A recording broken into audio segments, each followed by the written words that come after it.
Hello everyone, my name is Vivek Sharma and in this video we will be discussing about four major articles. पहले article में fake currency के बारे में discuss करेंगे या आप इंटरनल सिक्योरिटी से भी रिलेट कर सकते हो. Then we will be talking about money market. Then third article में हम अर्थ के ओरिजिन के बारे में बात करेंगे एंड रिसेंटली सेंट्रल अमेरिका के साथ हमने कुछ 8 MOU साइन किए, हम उसके बारे में भी डिस्कस करेंगे. सबसे पहले फेक करेंसी को समझिए. देखिए, फेक करेंसी हमारे लिए एक बड़ी प्रॉब्लम है. 2016 से पहले तक इंडियन इकोनॉमी में बहुत ज्यादा फेक करेंसी देखने को मिलती थी, जिसकी वजह से यहां पर डीमोनेटाइजेशन हमने की.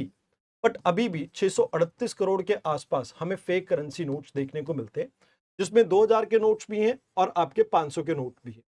अगर 500 के नोट की बात की जाए तो इसमें 37% इंक्रीज हुआ है एंड लगभग 2017 से 24 के बीच में हमें ये नंबर देखने को मिल रहा है.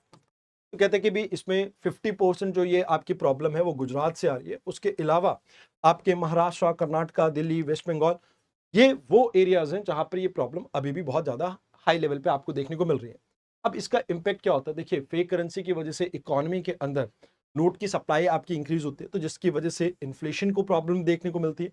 मतलब इन्फ्लेशन में क्या होता है कि आप मनी सप्लाई को कंट्रोल करते हो बट फेक करेंसी की वजह से उसे कर नहीं पाते हो, तो वो एक प्रॉब्लम है.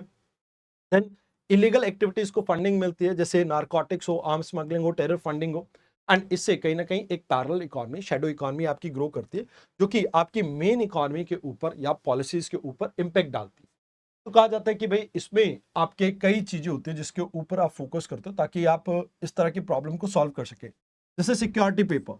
बट हाई एंड जो आपके इस तरह के काउंटरफेट्स को बनाते हैं, नकली नोटों को बनाते हैं, वो कहीं ना कहीं इनको इंपोर्ट कर लेते हैं.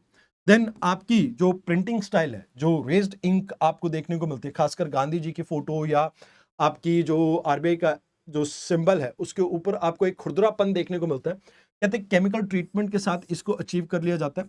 एंड फ्लोरोसेंस की बात की जाए तो इसमें भी यूवी लाइट्स के अंदर ग्लो करने के लिए यहां पर आप ये कह सकते हो कि फ्लोरोसेंस का यूज किया जा रहा है, जिसकी वजह से ये प्रॉब्लम आपको देखने को मिल रही है. तो एनसीआरबी यानी नेशनल क्राइम रिकॉर्ड ब्यूरो और अभी आरबीआई ने ये डाटा पब्लिश किया कि इंडिया के अंदर आज भी आपकी जो ये प्रॉब्लम है वो एग्जिस्ट करती है. अब इंडिया में जो ऊपा एक्ट है यानी अनलॉफुल एक्टिविटी प्रिवेंशन एक्ट है, एक्टिविटी प्रिवेंशन एक्ट है, इसके अंडर और इंडियन पिनल कोड दोनों के अंदर ये पनिशेबल ऑफेंस है. तो ये आपको यहां पे याद रखना है.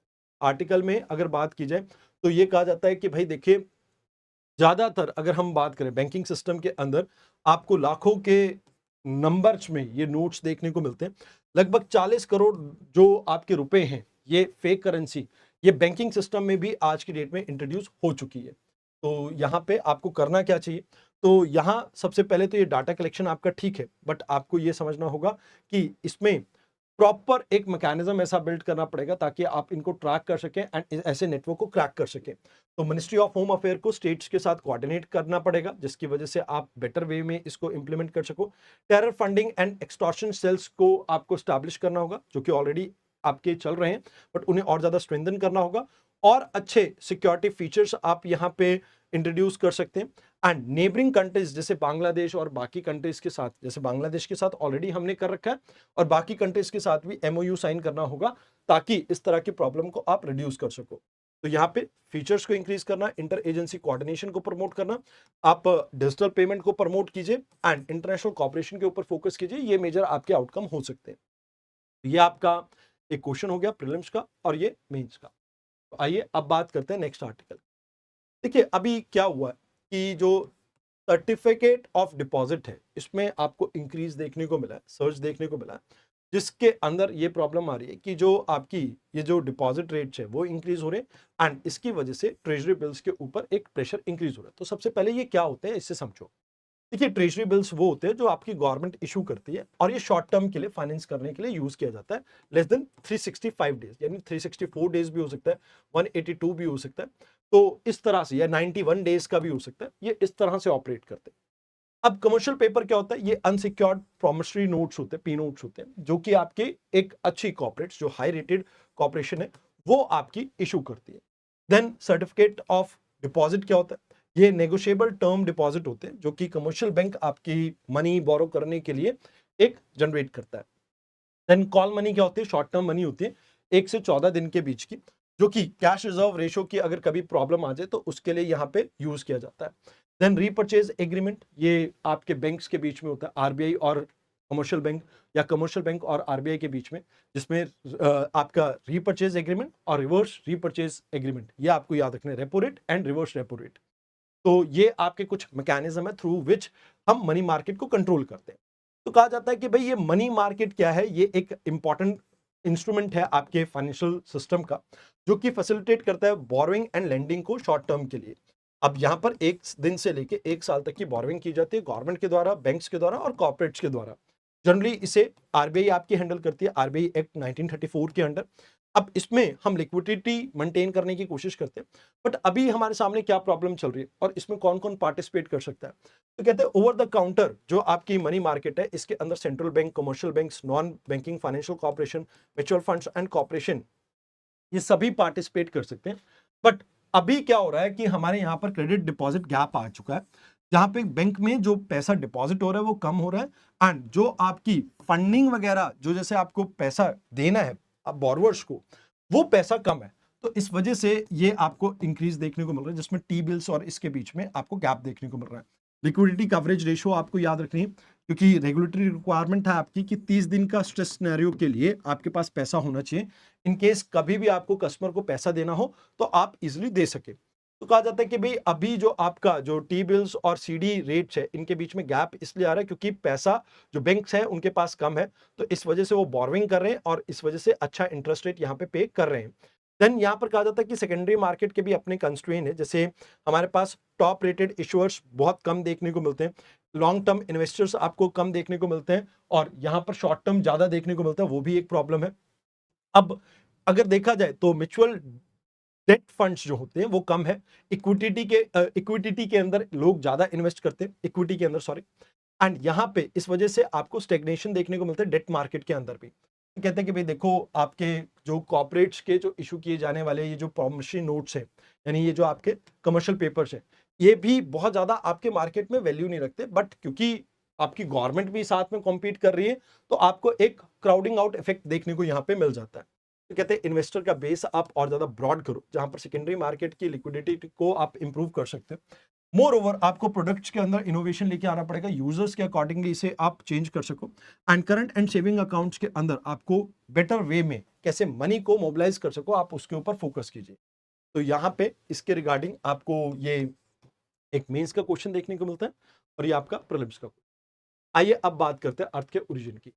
ठीक है, अभी रिसेंटली नेचर एस्ट्रोनॉमी में एक रिसर्च पेपर पब्लिश हुआ, जिसमें ये कहा जा रहा है कि भाई जो इनर सोलर सिस्टम है, उसके अंदर जो आपको मटेरियल देखने को मिलता है, उसी मटेरियल से आपका अर्थ की फॉर्मेशन हुई है। तो कहते हैं कि भाई अर्थ की फॉर्मेशन को लेके कई थ्योरीज आपकी आती हैं, जैसे नेबुलर हाइपोथेसिस है।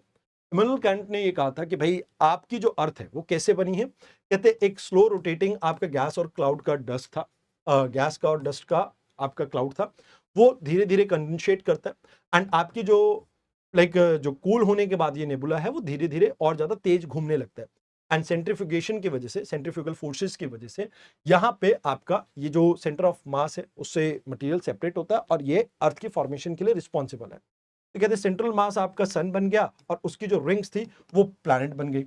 अब ऐसे ही बाइनरी थ्योरी है, बाइनरी थ्योरी में क्या कहा जाता है कि एक वंडरिंग स्टार आया, जिसकी वजह से वो प्रोटो स्टार के पास से निकला, प्रोटो सन के पास से निकला, और एक सिगार शेप की आपकी फिलामेंट बन गई। अब ये सिगार शेप की जो फिलामेंट्स है धीरे धीरे आपकी अलग अलग प्लैनेट्स में कन्वर्ट होती है, और सेंटर पार्ट आपका क्या बन जाता है, स्टार बन जाता है, यानी सन बन जाता है। तो ये चीज है जो आपको यहाँ पे याद रखनी है। देन बिग बैंग एक्सप्लोजन के बारे में कहा जाता है कि भाई देखो, जो यूनिवर्स है उसकी शुरुआत हुई थी 13.8 बिलियन ईयर अगो। एक छोटी सी डॉट हुआ करती थी, मतलब एक सिंगुलर एटम हुआ करता था, जिसमें high density, high gravity, high temperature आपको देखने को मिलता था, एंड ये एक्सप्लोड करता है। जब ये एक्सप्लोड करता है तो फर्स्ट एटम आपका फॉर्म होता है, एंड ग्रेविटी की वजह से छोटे छोटे लम्प्स बनने लगते हैं गैसेस के, और इससे गैलेक्सीज और स्टार बनते हैं, और स्टार्स के आगे जाके आपके प्लैनेट बन जाते हैं। फिर यहां पर एक्सप्लोरेशन थ्योरी आ जाती है। तो यहां पे कहा जाता है कि 4.5 बिलियन ईयर अगो अर्थ की फॉर्मेशन हुई थी, एंड यहां पे ये क्यों हुई थी, क्योंकि अर्थ बम्बार्ड हुई थी डिब्रीज से, एंड ये मोल्टन स्टेट में रहती है, जिसके बाद आप ये कह सकते हो कि एक मार्स साइज का आपका ऑब्जेक्ट यानी एस्ट्रॉइड अर्थ के साथ टकराया और जिसके बाद आपकी अर्थ की एक्सल टिल्ट कर गई, तो ये अर्थ की एक्सल टिल्ट को एक्सप्लेन करता है। देन कहा जाता है कि भाई एक डिफरेंशिएशन थ्योरी आती है कि भाई अर्थ मोल्टन स्टेट में जब थी तो यहाँ पे क्या हुआ कि जो हैवियर मेटल थे वो नीचे सिंक करके जिससे कोर बना और सिलिकेट्स क्योंकि लाइट थे वो ऊपर रह गए।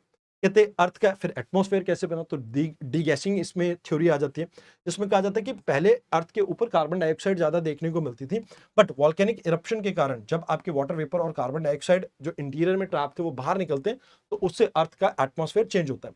फिर फोटोसिंथेसिस एवोल्यूशन की थ्योरी है, जहां पर यह कहा जाता है कि ग्रेट ऑक्सीडेशन इवेंट होता है जहां पे साइनोबैक्टीरियाज कार्बन डाइऑक्साइड रिच इन्वायरमेंट को कन्वर्ट करते हैं ऑक्सीजन में। तो ये चीजें हैं जो आपको ध्यान रखनी है।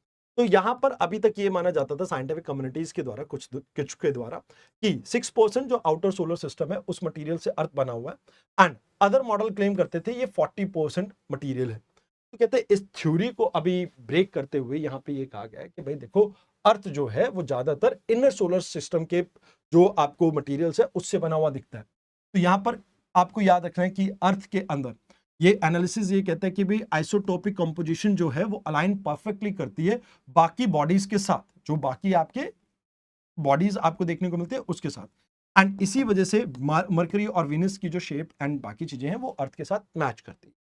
तो यहाँ पे यूपीएससी का एक मेंस का क्वेश्चन है जो आपको यहाँ पे ध्यान में रखना चाहिए, एंड उसके अलावा प्रीलिम्स का। आइए अब बात करते हैं रिसेंटली सेंट्रल अमेरिका के साथ 8 एमओयू जो हमने साइन किए हैं। तो टर्नाडो एंड टबैगो जो ये टीएनटी है इसके साथ हमने अभी 8 एमओयू साइन किए। इसकी लोकेशन इंपॉर्टेंट है, सेंट्रल अमेरिका में कैरिबियन सी अटलांटिक ओशन के बीच में ये आपका लोकेटेड है। अभी यहाँ पे हिस्टोरिकली अगर हम बात करें 1845 में हमारा इनके साथ रिलेशन स्टार्ट हुआ था, जहां पे इंडेंचर्ड लेबर्स इनकी तरफ माइग्रेट करते हैं प्लांटेशन के लिए जो ब्रिटिशर्स लेके जाते हैं। अब यहाँ पे ये सेटल होते हैं जिसके बाद डेमोग्राफिक डिविडेंड में ऑलमोस्ट 37% इंडिया का रिप्रेजेंटेशन देखने को मिलता है, जिसकी वजह से आप ये कह सकते हो भोजपुरी गाने या क्लासिकल डांस दिवाली फेस्टिवल यहाँ पर बहुत फेमस है। तो कहते हैं कि हमारी सॉफ्ट पावर है आर्ट योगा लैंग्वेज आर्ट, ये सब हमारी अभी यहाँ पे सॉफ्ट पावर है। तो कहते हैं कि भाई देखो अभी हमारे को इनके साथ अपनी जो कनेक्टिविटी है वो और ज्यादा बूस्ट करनी चाहिए। डिप्लोमेटिक प्रेजेंस हमारे 1962 से है इनके साथ, बट ग्लोबल साउथ का कॉपरेशन इंटरनेशनल ऑर्गेनाइजेशंस में आपके लिए काफी बढ़िया रहता है। तो कहा जाता है कि भाई देखो यहाँ पे अगर हम बायलैटरल ट्रेड की बात की जाए तो आने वाले समय में एनर्जी और फार्मास्यूटिकल के ऊपर हम फोकस कर सकते हैं। व्हीकल्स आयरन स्टील मेडिसिन ये कुछ ऐसे एरियाज रह सकते हैं जिसमें हम फोकस कर सकते हैं। अभी डिजिटल फाइनेंस की अगर बात की जाए तो यहाँ पे टीएनटी ने यहाँ पे इंडिया के यूनिफाइड पेमेंट इंटरफेस को एक्सेप्ट किया है, जहां पर रियल टाइम बेसिस पे डिजिटल पेमेंट को हम प्रमोट कर रहे हैं।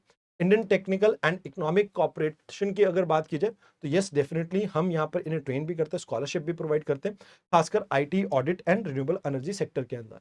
तो वैसे हेल्थ केयर हमारे लिए एक इंपॉर्टेंट एस्पेक्ट है जहां पर इंडिया के आयुर्वेद का प्रेजेंस यहाँ पे काफी इंपॉर्टेंट हो सकता है। देन यहाँ पे रिन्यूएबल एनर्जी की बात करें तो मिनिस्ट्री ऑफ जो फॉरेन है वो कहीं ना कहीं इनके साथ पोलराइजेशन के ऊपर फोकस कर रही है। देन नेल्सन जो आइलैंड है यहाँ पर भी इंफ्रास्ट्रक्चर अपग्रेड के ऊपर हमारा फोकस है, एंड टेक्नोलॉजी ट्रांसफर के अंदर हम मेक इन इंडिया जो मेड इन इंडिया आपके जो लैपटॉप्स है वो इनके पास डिस्ट्रीब्यूट कर रहे हैं।